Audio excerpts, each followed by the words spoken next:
এক সময় ছিল ঘন সবুজ এক জঙ্গল। সেই জঙ্গলে থাকত এক ছোট্ট কাঠবিড়ালি, নাম তার চঞ্চল। নামের মতোই সে ছিল খুবই চটপটে আর কৌতূহলী। সারাদিন গাছ থেকে গাছে লাফিয়ে বেড়ানো, বাদাম কুড়ানো আর নতুন নতুন জায়গা খুঁজে দেখাই ছিল তার কাজ।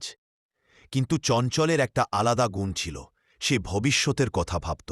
অন্য প্রাণীরা যখন খেলাধুলায় মেতে থাকত, চঞ্চল তখন শীতের জন্য খাবার জমিয়ে রাখত। গাছের কোটরে, পাথরের নিচে সে লুকিয়ে রাখত বাদাম আর ফল। এক বছর হঠাৎ করে জঙ্গলে ভয়ঙ্কর শীত নামল। খাবার পাওয়া কঠিন হয়ে গেল। অনেক প্রাণী তখন বিপদে পড়ে গেল। চঞ্চল নিজের জমিয়ে রাখা খাবার থেকে শুধু নিজে খেয়েই থামেনি, বরং বন্ধুদেরও সাহায্য করল। চঞ্চলের এই বুদ্ধি আর দয়ায় সবাই বেঁচে গেল। তখন জঙ্গলের সবাই বুঝল, ছোট হলেও চঞ্চল ছিল সত্যিকারের জ্ঞানী ও দয়ালু। সেই দিন থেকে কাঠবিড়ালিকে জঙ্গলের প্রাণীরা সম্মান করতে লাগল, আর চঞ্চল হয়ে উঠল সবার প্রিয় বন্ধু।